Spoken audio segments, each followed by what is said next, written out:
믿음의 사람 따라잡기 오늘 나 편입니다. 여러분, 저희가 히브리서 11장에 기록되어 있는 믿음의 선진들을 우리가 보면서 믿음에 대해서 좀 배우고 도전받기를 원합니다. 성경에 보게 되면 믿음이 없이는 하나님을 기쁘시게 할 수 없다고 성경은 증거하고 있어요. 여러분과 제가 하나님을 기쁘시게 해드리기 위해서는요, 여러분과 제가 믿음을 소유하는 것이 얼마나 중요한지 모르겠습니다. 그가 살아계시고 오늘도 역사하시고 그를 찾는 자에게 상 주시는 하나님, 그분을 여러분과 좀 믿고 나아가기를 바랍니다. 여러분, 그런데 믿음이라는 것이 그다지 이렇게 쉽지 않은 것 같아요. 그죠? 믿음을 우리가 환경에 좀 잘 따라주면 우리의 믿음도 원만해지는 것 같고 이렇게 좋은 것 같은데, 환경만 조금 흔들어져도요, 이렇게 의심이 찾아오기도 하고, 하나님 정말 살아계신 건가? 나를 정말 사랑하시고 나를 인도하시는 건가라는 생각을 들 때도 적지 않게 있는 것이 우리들의 모습이라고 생각합니다. 환경에게 치우치는 모습이 우리들의 모습 같아요. 제가 며칠 전에 교통사고를 당했습니다. 이렇게 교회에서 요즘에 한 5시만 돼도 좀 어두워지잖아요, 그죠? 그래서 한 5시 반쯤 이렇게 이제 집을 가려고 교회에서 나서서 이렇게 알라미다 길을 가고 있는데 좀 차가 많이 막혔습니다. 그래서 이제 파란불임에도 불구하고 제가 이걸 진행하게 되면 중간에 이렇게 낄 것 같은 거예요. 그래서 차가 많이 막히길래 조금 이렇게 슬로우 서 있는데 뒤에서 뭐 딱 차가 저를 갖다 이렇게 들어박았습니다. 충격이 굉장히 컸습니다. 그래서 제가 이렇게 차를 세우고 목을 들고 이렇게 차를 나오니까 이분이 약간 좀 긴장하는 분의 모습을 보이시더라고요. 흑인 30대 후반에, 흑인 청년이라고 얘기해야 될지 아저씨라고 얘기해야 할지, 30대 후반의 아저씨였습니다. 대부분 흑인들이 여러분 신앙인들 적지 않게 있잖아요, 그죠? 더군다나 내가 목을 잡고 나오니까 좀 불안해하는 모습을 보여서 제가 얘기했습니다. 제가 이 근처에서 목회하는 목사라고 이렇게 얘기하니까 갑자기 분위기가 좋아졌어요. 자기도 믿는 사람이라고 하면서 브라더 켄으로 갑자기 부르기 시작하더라고요. 그래서 이제 브라더가 됐습니다. 그래서 우리 교회도 한번 초대하고 한번 오겠다고 하고 뭐 이렇게 갑자기 익스체인지를 하면서 이분이 갑자기 얘기를 하면서 내가 어저께도 사고가 났다는 거예요. 안 됐잖아요, 그죠? 믿는 형제인데. 그래서 이걸 어떻게 하겠냐고, 이거 보험으로 처리하게 되면 당신 보험 가격이 올라갈 수 있으니까, 그러면 내가 아는 장로님이 바디샵을 하는데 거기서 내가 좀 저렴하게 좀 에스티메이션을 받아가지고 당신이 할 수 있으면 하면 좋겠다고 이런 얘기를 했어요. 고마워하잖아요, 그죠? 그래서 고마워해서 이제 얘기를 끝나고 그 다음 날 제가 에스티메이션을 받았습니다. 뭐 가격이 잘 나온 것 같아요. 그래서 제가 연락을 했더니 이 형제가 너무 고마워하는 거예요. 그렇게 그러면 내가 오늘 연락을 하겠다고, 아니면 연락이 안 되면 내일 아침에 찾아가겠다고 얘기를 했는데, 그 다음날 됐습니다. 낮이 지나갔는데 아무 소식이 없는 거예요. 그래서 조금 불안해지잖아요. 제가 텍스트를 넣었습니다. 응답이 없었어요. 오후가 돼서 제가 전화했습니다. 전화를 안 받는 거예요. 제 마음이 여러분 무슨 생각이 들었냐면, 제가 사실 목을 이렇게 일부 잡은 것이 아니라 이게 하면서 이게 머리를 차에 부닥쳐가지고 여기 약간 빨갛게 됐었고 치료를 받으러 갔었습니다, 사실.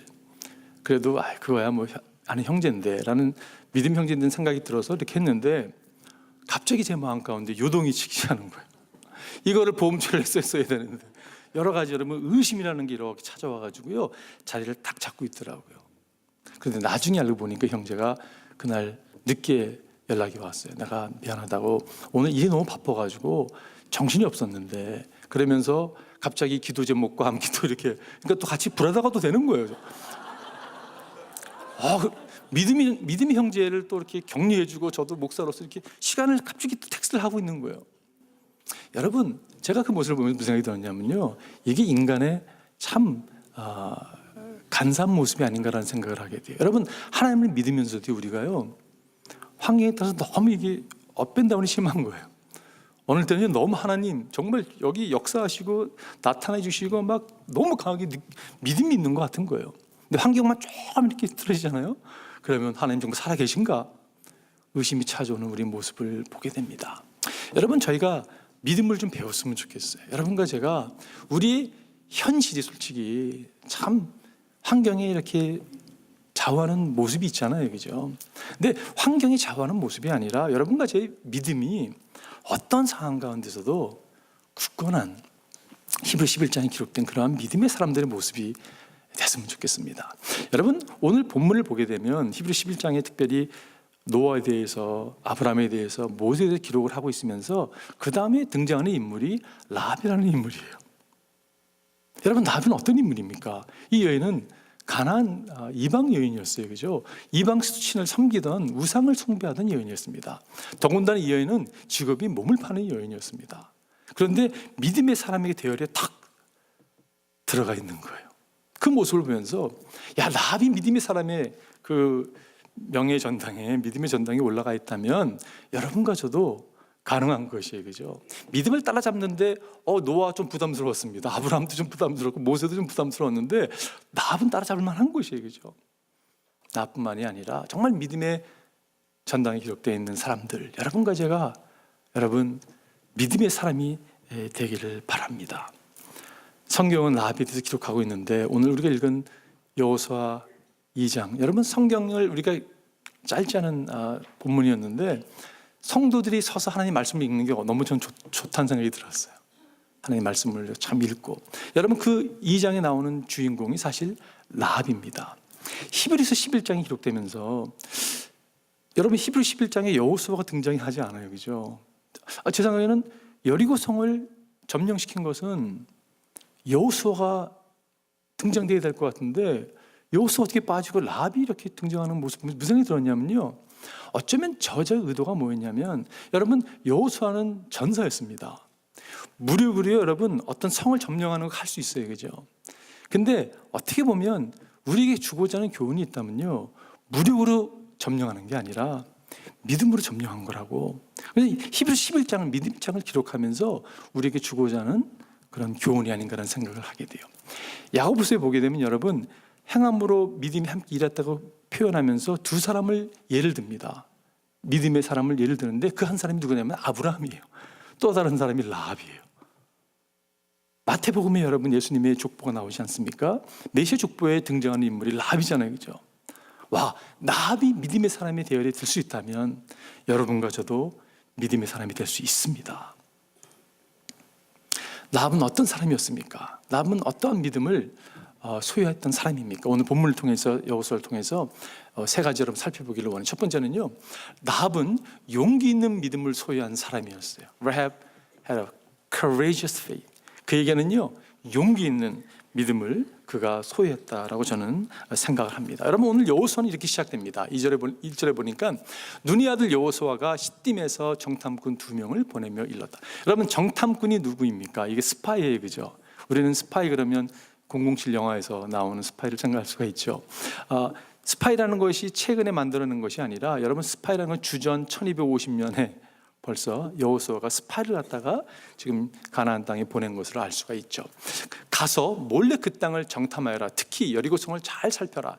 여러분 가나안 땅을 점령을 해야 되는데 여리고를 간다는 것은요 굉장히 중요한 임무였습니다. 왜냐하면 여리고는 가나안 도시에, 가나안 땅에 가장 어떻게 보면 파워풀한 그런 도시였습니다. 가장 잘 나가는 도시였어요. 그렇기 때문에 이 여리고를 점령한다는 의미는요 다른 모든 곳을 점령할 수 있다는 지역적으로 굉장히 중요한 위치였습니다. 근데 여리고라는 곳은 어떤 곳이었냐면요, 사람이 굉장히 잔악한 자들이 모여 사는 곳이었습니다. 그리고 이들이 섬겼던 바알 신이나 특별히 아스타로 신 같은 것은요, 아스타로 신은 이 다산 신이었습니다.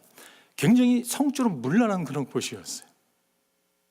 그리고 사사기 11장 24절에 나오는 그모스라고 하는 신을 섬겼던 또한 이런 족속들이었습니다. 여러분 그모스의 신은 어떤 걸 요구했었냐면요, 특징이 뭐였냐면 어린아이를 희생제물로 바치는, 여러분 이렇게 아주 잔악하고 타락한, 정말 소멸될 수밖에 없는 그러한 도시에 시민으로 살아가던 여인이 라합이라는 여인이었어요. 그리고 이 여인의 직업은 창녀였습니다. 근데 그가 어떻게 이런 믿음의 정말 용기 있는 믿음을 소유할 수 있었는가가 너무 참 의아한 것 같아요. 여러분 보십시오. 어느 창녀의 집에 들어가 거기서 묵었다. 그 집에서 이름이 라합이라고 하는 창녀가 살고 있었다. 2절에 보니까 그때 여리고 왕은 이런 보고를 받았다. 아래입니다. 이스라엘 자손 가운데서 몇 사람이 오늘 밤에 이 모든 땅을 정탐하려고 이곳으로 왔습니다. 여리고 왕이 라합에게 전가를 보냈다. 너에게 온 사람들, 곧 내 집에 온 사람들을 데려오너라. 그들은 이 온 땅을 청탐하려고 왔다. 다 알고 지금 얘기하고 있는 거예요, 그죠? 너희 집에 분명히 정탐꾼이 들어온 걸 내가 알고 있고 그들을 데리고 와라라고 말씀했습니다. 그런데 그 답을 갖다 우리 여러분과 제가 사진에 보게 되면 알 수 있죠. 이렇게 말하고 있습니다. 그러나 그 여인은 두 사람을 데려다가 숨겨놓고 이렇게 말하였다. 그 사람들이 저희로 오기는 했습니다만 그들이 어디서 왔는지는 저는 알지 못합니다. 딱 잡아떼는 거죠, 여러분. 근데 그게 우리가 어떻게 거짓말을 할 수 있을까? 여러분, 도덕적인 그 이슈를 가지고 어프로치하는 것이 아니라 그는요 믿음으로 이것을 대했던 것을 알 수가 있어요. 근데 그의 믿음은 어떤 믿음이었냐면요, 용기 있는 믿음이었습니다. 여러분, 이것이 발각이 되면 그는 목숨을 잃을 수밖에 없는 상황이 되는 거예요, 그죠? 근데 목숨을 담보로 놓으면서까지 어떻게 보면 담대하게 믿음을 엑서사이즈하는 그런 모습을 보게 됩니다. 여러분, 믿음이라는 게 이런 것이에요. 믿음이 찾아오면요, 갑자기 용기 없는 사람이 용기 있는 힘을 발휘할 수가 있습니다. 여러분, 이게 믿음이라는 것이에요. 소심하고 연약한 자가요 강하게 되고 담대하게 되는 것이 믿음이라는 생각을 갖게 돼요. 주위에 보게 되면 이렇게 저 사람이 저럴 사람이 아닌데, 그런 사람이 갑자기 용기 있게 용기를 가지고 믿음을 엑서사이즈하는 모습을 볼 때가 있습니다. 믿음이 이렇게 찾아온 것이요. 제가 저를 보더라도 그런 생각할 때가 적지 않게 있습니다. 아직도 그런 생각을 해요. 어떻게 내가 목사가 됐을까? 제가 굉장히 내성적인 사람이고 이렇게 수줍음도 많이 타는 사람인데, 여러분, 믿음이라는 게 딱 찾아오니까요 저도 모르게 이렇게 용기를 얻고 담대함을 제가 제 가슴 가운데 발견하는 것을 보게 됩니다. 여러분, 그 정도로 믿음이라는 게 우리 삶 가운데 이렇게 용기를 주는 걸 보게 돼요. 여러분, 그 이유가 뭐냐면 믿음은 환경을 바라보는 것이 아니라 사람을 바라보는 것이 아니라, 믿음이라는 것은요 주님을 바라보기 때문에 주님께 주신 용기를 갖고 우리가 나아갈 수 있다고 저는 생각이 합니다. 용감한 스파르탄 장군이 아들이 여러분 아버지에게 이렇게 얘기하는 거예요. 아빠, 자기 칼이 너무 짧다고, 내 칼이 너무, 아마 장난감 칼을 아마 주어줬던 것 같아요. 내 칼이 너무 짧다고 불평을 합니다. 그러니까 아빠가 이 용감한 스파르타 장군이요 아들에게 이렇게 권면했다고 합니다. 한 걸음만 앞으로 나아가라. 칼이 짧다고 하니까요 한 걸음만 앞으로 나아가라고 권면했다고 해요. 저는 이것이 굉장히 좋은 권면이라고 생각이 들어요. 여러분, 우리가 환경을 보면서 우리가 불평할 때가 있어요, 그죠? 내 칼이 이거밖에 안 된다고, 내가 주어진 것이 이거밖에 없다고 불평할 수가 있습니다. 그때 주님이 들려주는 음성이 있다면요 믿음을 가지고 한 걸음 더 나아가라고 주님께서 이렇게 도전하시지 않을까라는 생각을 가져보게 됩니다. 여러분과 제가 믿음을 소유할 뿐 아니라 믿음을 살아내기를 바라요. 여러분, 믿음이라는 건 소유하는 것이 아닙니다. 소유하기도 하지만 믿음은요 살아내는 것이에요. 어떻게 우리가 용기 있는 믿음을 키워나갈 수 있을까요? 여러분, 운동을 하게 되면 머슬이 이렇게 발달이 되잖아요, 그죠? 믿음도 우리가 엑서사이즈 하면서 사용하면서 우리가 우리의 용기 있는 믿음을 키워간다고 생각이 들어요. 여러분, 특별히 용기 있는 믿음을 어떻게 키워갈 수 있을까요? 어떻게 적용할 수 있을까요? 제가 하영주 목사님, 지금은 하늘나라에 계시지만 하영주 목사님이 썼던 책이 제가 기억이 났습니다. 하영주 목사님이 사역을 하면서 이분은 많은 사람들과 동역하는 걸 참 좋아했던 분으로 제가 기억을 합니다. 주위에서 보면요 참 신실하고 귀한 분이 계시면 함께 초대를 해서 리크루트를 해서 함께 일을 감당하는 것이, 그러니까 여러분 하나님의 나라가 더 이렇게 왕성하게 서가는 거죠. 한 번은 영국에서 지금 유학을 끝나고 돌아오신 목사님, 평시 때도 존경하고 사랑하던 목사님이 계셨는데 그분과 함께 그분을 좀 리크루트해서 함께 사역을 감당하기 위해서 같이 만났다고 합니다. 근데 거절당했대요. 같이 일하자고 했더니 목사님 죄송하다고. 근데 거절한 이유가 뭐였냐면 이분이 유학을 가기 전에 한 교회를 섬기고 있었는데 강원도의 깊은 산골에 10가정, 20가정 이렇게 모여 사는데 거길 가서 그분들을 교회도 없는 곳에 가서 섬기다가 무슨 생각이 들었냐면 이곳에 누가 올 수 있을까? 이곳은 나라도 와야 되겠다라는 그러한 결단을, 책임의식을 하고 결단을 내렸다고 합니다. 그리고 이제 내가 유학을 마쳤기 때문에 내가 그곳으로 가겠노라라고. 그래서 목사님의 제의를 제가 거절할 수밖에 없다고. 여러분, 그 세상을 보면요 어떻게 보면요 왜 저런 결단을 했을까라고 생각할지 모르겠어요. 근데 믿음이라는 것은 그런 용기를 주는 거라고 생각이 듭니다. 제가 예를 든 거예요. 여러분 삶 가운데 하나님께서 어떻게 우리에게 어떠한 도전을 주십니까? 그 도전을 주실 때가 있어요, 그죠? 근데 그거를요 믿음으로 선택하는 것이에요. 그럴 때 우리의 용기 있는 믿음이 저는 이렇게 발달된다고 생각이 들어요. 용기 있는 믿음은 움직이는 믿음입니다. 용기 있는 믿음은요, 행함과 함께 일하는 믿음이에요. 저는 또암사 선교교회 성도님들이 믿음의 정말 자이언트가 돼서 하나님께서 결단을 내리라고 요구하실 때 담대하게 결단을 내리고 믿음의 길을 가시는 여러분과 제가 됐으면 좋겠어요. 야고보서에 보면 창녀 나합도 정탐꾼들을 대접하여 다른 길로 내보내서 행함으로 이롭게 된 것이 아닙니까? 그는 믿음은 행함과 함께 됐던 것을 우리가 알 수가 있습니다. 두 번째는요, 나합의 믿음은 확신하는 믿음을 소유한 사람이었습니다. Rahab had a confident faith. courageous faith만 아니라 그에게는 confident한 faith이 있었습니다. 여러분, 라합이 하나님에 대해서 명확히 알고 있었던 거 아세요, 여러분? 그게 참 신기한 것 같아요. 오늘 본문에 보게 되면 말하였다. 나는 주님께서 이 땅을 당신들에게 주신 것을 압니다. 우리는 당신들 때문에 공포에 사로잡혀 있고 이 땅의 주민들은 모두 하나같이 당신들 때문에 간담이 서늘했습니다. 당신들이 이집트에서 나올 때에 주님께서 당신들 앞에서 어떻게 홍해의 물을 마르게 하셨으며 또 당신들이 요단강 동쪽에 있는 아모리 사람의 두 왕 시혼과 옥을 어떻게 전멸시켜서 희생제물로 바쳤다 하는 소식을 우리가 들었기 때문입니다. 들었다고 말씀하고 있어요.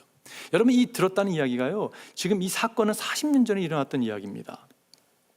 40년 전에 일어났던 이야기를요, 지금 라합이 명확히 듣고 있어요. 하나님이 어떻게 홍해를 마르게 하셨고 아모리 족속을 정말 어떻게 전멸시킨 것을 그는 명확히 들어 알고 있었다고 표현합니다. 그 11절에 이렇게 말씀하고 있어요. 우리는 그 말을 듣고 간담이 서늘했고 당신들 때문에 정신을 잃고 말았습니다. 위로는 하늘에서 아래로는 땅 위에서 가연 주 신들의 하나님만이 참 하나님이십니다. 여러분, 이 고백을 들어보세요. 여러분, 믿음이 확실한 사람의 고백이에요, 그죠? 이 땅에는 유일한 하나님밖에 없다고 지금 라합이 지금 고백하고 있는 것이요. 그걸 어떻게 알았을까요? 말씀을 들었기 때문에 알았다는 거죠, 그죠? 여러분, 믿음이라는 것을 어떻게 잘합니까? 믿음은요, 로마서 보게 되면 들음에 생기며 들음은 그리스도 전하는 말씀에서 비롯됩니다. 여러분과 제 믿음이 말씀에 기초되어 있을 때 여러분, 확신은 우리 가운데 찾아오는 것을 보게 돼요, 그죠? 믿음은 흔들리지 않습니다. 왜 우리 믿음이 흔들리냐면요, 우리 믿음이 때로는 감정에 치우칠 때가 있어요. 여러분, 믿음의 감정이 치우치게 되면요, 감정 때문에 치우치게 되면요, 감정이 있을 때는 좋죠. 근데 감정이 이렇게 싹 사라지면요, 믿음이 사라진 것처럼 느끼실 때가 있어요. 우리는 감정에다가 우리 믿음을 기초하지 않습니다. 우리는 살아계신 하나님 말씀에 기초하고 있습니다. 그렇기 때문에 아무리 환경이 요동한다 할지라도 여러분, 절대 환경에 치우치지 않아요. 왜냐? 우리의 믿음은 살아계신 말씀에 기초되기 때문에 그렇습니다. 어떻게 용서함을 느낄 수 있냐고 한 제자가 선생에게 묻습니다. 선생의 답이 그냥 아는 거라고, 느끼는 게 아니라고, 용서함을 받은 걸 느끼는 게 아니라고. 여러분, 때로는 느낄 때가 있는데 느낌이 없을 때가 있잖아요, 그죠? 그게 정답입니다. 이거는 아는 거라고, 하나님의 말씀을 알기 때문에 아는 거죠. 제가 본문을 읽으면서 그 생각이 들었어요. 여러분, 성경이 진리일 수밖에 없는 게 뭐냐면, 만약에 이 책이 픽션이라면, 만들어낸 조작된 책이라면요, 라합이라는 인물을 구태여 여기 넣을 필요가 있었을까? 근데 어떻게 생각하세요? 넣을 필요가 없죠. 라합을 뭘 못하는 놈입니까, 여러분? 그 가나안 우상을 섬기던 여인, 몸을 파던 직업을 갖고 있었던 여인을 믿음의 책에 넣을 필요가 없잖아요, 그죠? 근데 넣을 수밖에 없는 게 이게 진리이기 때문에, 사실이기 때문에 좋다는 거죠. 오늘날 이런 내용을 출판하는, 이런 내용을 기록한 책을 출판한다면 아마 출판사에게 빼달라고 얘기할지 모르겠어요. 마태복음 보니까 살모는 나합에게서 누굴 낳습니까? 보아스를 낳고, 이런 보아스 아시잖아요, 그죠? 보아스는 루덱에서 오벳을 낳고, 오벳은 이새를 낳고, 이새는 다윗 왕을 낳았다. 다윗, 지금 마태복음 1장에 나오는 메시아의 그 라인에 라합이 아주 딱 이렇게 들어가 있는 모습을 보게 돼요. 어떻게 라합이 이 가운데 기록되어 있습니까? 그 이유는 하나님의 말씀이 픽션이 아니라 진리이기 때문에 그렇다는 거죠. 여러분, 성경이 그뿐입니까? 하나님이 사람이라고 묘사했던 수많은 사람들의 내용을 한번 들여다 보십시오. 책을 써도 이렇게 쓰면 안 되거든요, 원래. 제가 한번 읽어드리겠습니다. 야곱은 거짓말쟁이였습니다. 레아는 못생겼습니다. 요셉은 학대당하고 팔려갔습니다. 모세는 말더듬이었습니다. 기도는 겁쟁이였습니다. 에레미야와 디모데는 너무 어렸습니다. 다윗은 바람을 피웠고 살인자였습니다. 엘리야는 자살 충동을 느끼는 사람이었습니다. 이사야는 벌거숭이 설교자였습니다. 요나는 하나님으로부터 도망갔습니다. 베드로는 성급했고 예수님을 부인한 사람이었습니다. 제자들은 기도하다가 잠이 들었던 사람들입니다. 마르다는 염려를 밥 먹듯이 하던 사람입니다. 사마리아 여인은 최소한 4번을 이혼한 사람이었습니다. 삭개오는 너무 작은 사람이었습니다. 디모데는 위장병이 있었습니다. 그리고 나사로는 죽었었습니다. 이게 성경에 기록된 믿음의 사람들의 그러한 모습이에요. 진리를 기록하고 있고, 여러분, 진리는 선포되어야 됩니다. 여러분, 그런 생각 해보셨어요? 아직도 오늘날도 수많은 사람들은 진리를 보고 싶어 합니다. 여러분, 진리를 알고 싶어 하세요. 근데 과연 진리는 보여진 바 되고 있는가? 여기 성경이 있습니다, 성경을 펴십시오 라고 얘기를 해야 되는데 이게 쉽지가 않아요, 그죠?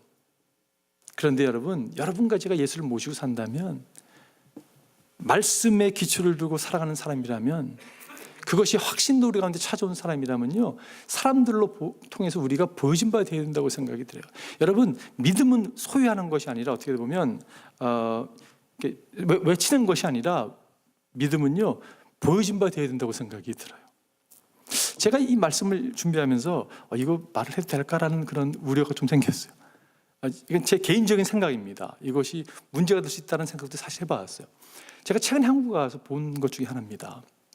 여러분, 저도 과거에 그런 경험이 있기 때문에 그걸 풋단하는 것은 아니에요. 그런데 이렇게 길거리에서 이렇게 띠를 이렇게 띄고서 띠를 보면 좋은 말씀이죠. 예수 천국, 불신 지옥이라는 그런 메시지가 있습니다. 그리고 이렇게 찬양을 이렇게 합니다. 찬양을 하고 말씀을 이렇게 전하고 그러는데, 제가 마음가운데 뭐가 찾아왔냐면, 저도 목사인데 거기서 너무 수고하십니다, 기도해 주고 싶은 마음이 사실 없는 제 모습을 봤어요. 이게 좀 불편한 것이에요. 여러분, 제가 조심스럽게 얘기하는 겁니다. 어쩌면 우리가 우리의 열정을 가지고 일방적으로 나가는 모습일지 모르겠어요. 근데 복음이라는 것은요, 상대를 정말 사랑하고 존귀 여기면서 나가야 된다고 저는 생각을 합니다. 그래서 무슨 마음이 생겼냐면요, 많은 사람들이 이것을 인하여 기독교에 대한 잘못된 생각을 가질 수 있겠다는 생각이 들었어요. 가뜩이나 기독교가 욕을 먹는 시대에 살고 있는데 잘못된 메시지를 전하는 게 아닌가. 그리고 적지 않은 사람이 주님께 돌아올 수도 있겠죠. 그러나 더 많은 사람이 하나님께, 예수님께서 마음을 닫지 않을까라는 그런 우려가 제 마음 가운데 찾아왔어요.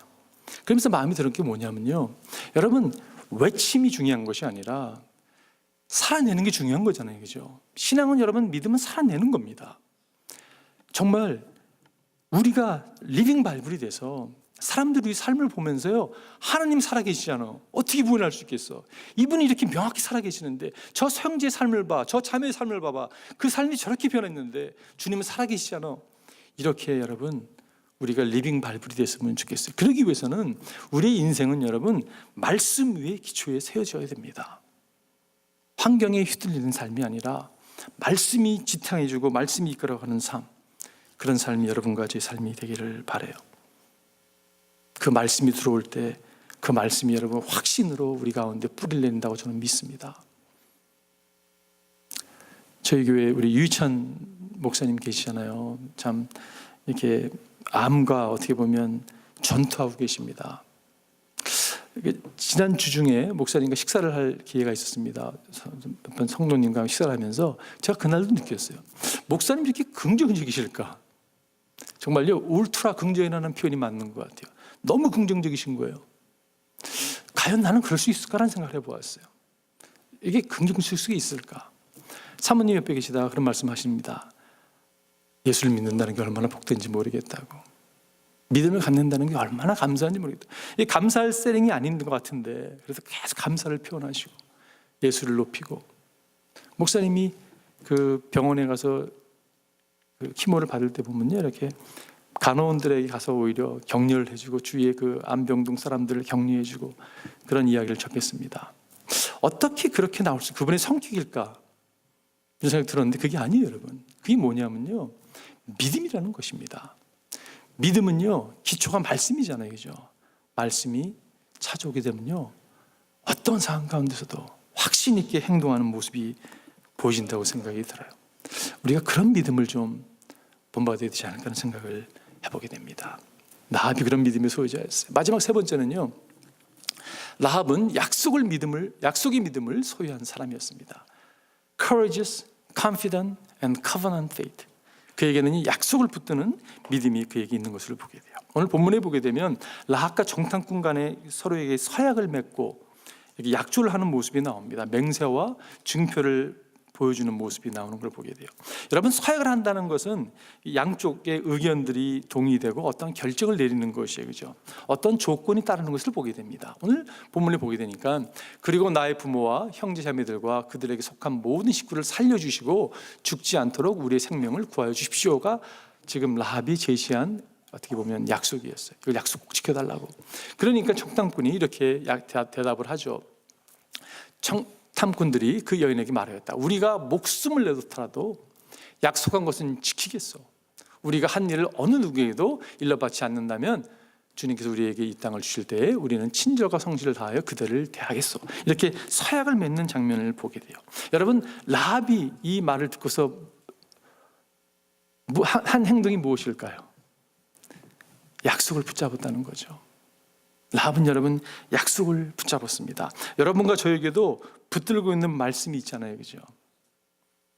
여러분, 우리가 어떤 일을 당하게 되면 이렇게 흔들릴 때가 있어요, 그죠? 예를 들어서 자녀를 키우면서 여러분 흔들릴 때가 있어요, 그죠? 염려와 근심하게 되고 정말 얘가 잘 될 것인가 고민하고 여러분 힘들 때가 있잖아요, 그죠? 근데 여러분 흔들리는 이유는 저는 두 가지로 생각이 듭니다. 첫 번째는요, 받은 약속의 말씀이 없는 것이에요. 그 아이를 바라볼 때 약속의 말씀이 없는 게 될 수가 있고, 두 번째는 약속의 말씀을 받았음에도 불구하고 잊어버린 거예요. 여러분 사실 잘 살펴보십시오. 하나님께서 우리에게 약속의 말씀을 다 주셨어요. 너무 많이 주셨어요. 근데 우리가 잊고 살 때가 있죠. 왜 염려하십니까, 여러분? 분명히 약속의 말씀이 이렇게 선포되고 있는데 거기에 우리가 소망을 붙들고 살아야 되잖아요, 그죠? 아무리 환경이 지금 부정적이고 망하는 것 같을지 모르지만 아닙니다, 여러분. 우리의 믿음을 말씀에 둘 때 그 말씀이 우리를 지탱케 하고 우리를 붙들고 나간다는 것이에요. 가정과 사업과 건강과 관계 모든 것에 여러분과 제가 다시 한번 말씀 앞에 나아갔으면 좋겠어요. 여러분, 리빙스톤 선교사님이 16년 동안 정말 암흑의 그 어두운 아프리카에서 선교를 하고요, 돌아와서 선교복을 하게 됐습니다. 런던에서 선교복을 하는데 한 젊은이가 질문합니다. 어떻게 선교사님 그런 어려운 곳에서 어떻게 이렇게 지낼 수 있었냐고. 그가 웃으면서 답을 했다고 하죠. 나는 붙들 수 있는 말씀이 있었습니다. 볼지어다 세상 끝날까지 내가 너와 함께하리라. 그 말씀을 내가 붙들었다고. 여러분, 그 말씀을 붙들었기 때문에요, 왜 두려움이 없었겠습니까? 두려움을 뚫고 갈 수 있었다는 거예요. 라합이 여러분 지금 이 약속의 말씀을 접하고 한 일이 뭐냐면요, 21절 이렇게 말합니다. 그러자 라합은 그들의 말대로 하겠다고 대답하고 그들을 보냈다. 그들이 간 뒤에 라합은 홍색 줄을 창에 매달았다.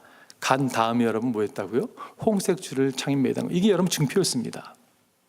바로 여리고성이 무너지지 않았잖아요, 그죠? 그런데 그가 그 약속의 말씀을 붙들고 증표를 붙들고 나아갔다는 것이에요. 이 증표는 무엇입니까? 홍색 줄은 무엇을 의미합니까? 내 집은 안전하다는 것을 의미하고 있는 거예요. 여러분, 여리고 성문이 쌍벽으로 되어 있기 때문에 이게 굉장히 견고한 성이었거든요. 그런데 무너집니다. 우리 인생이요, 예수 그리스도께 주신 약속이 있으면요 무너지지 않습니다, 여러분. 증표인데 어떻게 무너지겠어요? 무너지지 않습니다. 안전한 곳이에요. 예수 그리스도가 거하는 곳이 안전한 곳이에요. 우리 인생 붙들은 약속만 안전한 것입니다.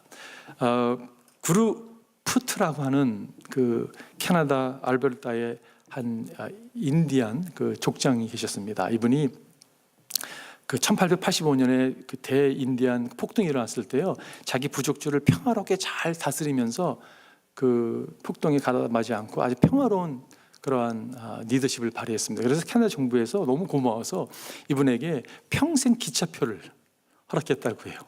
이분이 가축군의 이 기차표를 목에 걸고요 다녔다고 합니다. 근데 한 번도 쓰지 않고 인생을 마쳤대요. 여러분, 하나님의 약속은 이 마치 평생 기차표 같은 것 같아요.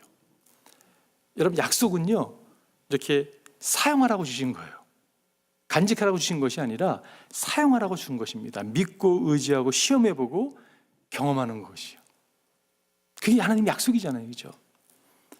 그럴 때 놀랍게 역사하시는 하나님의 약속의 말씀을 여러분과 제가 경험하게 될 것입니다. 자, 결론을 내리면서 라합을 이번 주 생각하면서요, 괜히 그냥 기쁜 거예요. 정말 따라잡을 만한 것 같은 느낌이 드는 거예요. 여러분, 라합은 이방인이었습니다. 이방인 여인이었습니다. 창녀였습니다. 그런데 그가 하나님 말씀을 접하고 용기 있는 결단을 내리고 약속을 붙들었을 때 위대한 삶을 살았던 사람이에요. 우리의 과거가 어떠했건 여러분과 제가 우리 중심에 예수 그리스도를 모셔드린다면, 약속을 붙을 수만 있다면 우리 못지않게 위대한 삶을 살 수 있다는 결론이에요. 제가 이야기 하나 하고 마치겠습니다. 어느 젊은이가 길 가다가 쇼윈도에 디스플레이되어 있는 꽃병을 하나 발견하게 됩니다. 꽃병에 마음이 완전히 꽂혔어요. 와, 너무 아름다운 거예요. 꽃병을 보면요 너무 막 기쁨이 올라오는 것입니다. 꽃병을 자기 집에 갖다 놨어요. 이 꽃병을 올려놓을 만한 테이블이 너무 시원찮은 거예요. 그래서 꽃병을 올려놓을 수 있는 테이블 하나 구입합니다. 너무 좋은 거예요. 가만히 보니까 리빙룸이 너무 지저분한 거예요. 그래서 정리하기 시작합니다. 카텐이 마음에 안, 카텐을 바꿨어요. 새 것으로 바꾸고 페인트 칠을 합니다. 그러다 보니까요 온 리빙룸이 변화를 받았어요. 예수 그리스도께서 여러분과 삶의 중심에 찾아오시게 되면요, 여러분 변화가 일어나요. 라합 여인이 변화받은 것처럼 여러분과 제가 변화받을 수 있습니다. 나오미 전사님께 설교를 얘기하면서 전사님 찬양 하나 뽑아달라고 제가 설교 내용을 말씀드리니까 이거 어떻겠냐고, 그러면서 약한 자로 강하게, 가난한 자 부하게, 눈먼 자를 볼 수 있게, 그 노래를 추천해 주셨어요. 그래서 제가 이제 집에서 이제 몇 번 찾아보고 이렇게 불러보기도 하고 너무 감동이 오는 거예요. 그게 우리들의 모습이잖아요, 그죠? 여러분과 제가 참 연약했던 사람들입니다. 늘 강하게 하셨어요. 우리가 여러분 눈을 보지 못한 영적인 소경이었잖아요, 그죠? 근데 눈을 주님께서 띄게 하셨습니다. 정말 영적으로 가난했는데 부한자가 되게 하셨어요. 영적으로 부한자가 착하신 하나님. 그러면 나오는 고백이 호산나, 호산나. 여러분, 호산나라는 뜻이 무엇입니까? 호산나는 뜻은요, 잘 알다시피 Save us now라는 뜻이 있습니다. Save us now. 지금 구원하소서. 제가 그 찬양을 부르면서 주님께 Touch me now. Save me now. 하나님 나를 지금 만져주시고 나를 지금 구원하시고, 내가 환경을 보고 가는 것이 아니라 그리스도를 바라보고 가는 사람이기 때문에 주님 나를 만져달라고 이 고백을 여러분과 함께 하고 싶어요. 여러분, 그렇게 삶이 이렇게 녹록하지 않아요, 그죠? 그런데 여러분과 제가 믿음으로 고백하는 거, 주님 내 중심에 와주시고 나를 만주시고 구원해 주십시오. 나 또한 믿음의 삶을 살겠습니다. 결단 내릴 때 하나님께 그 결단을 기이 받으시고 정말 하나님 기뻐하세요. 믿음이 없이는 기쁘시게 하지 못하나니 하나님께 나아간 자는 반드시 그와 계신 것과 그를 찾는 자에게 상 주신 이를 믿어야 할지니라. 이것이 여러분과 제 믿음의 고백이 되기를 주님의 축원드립니다. 기도하겠습니다.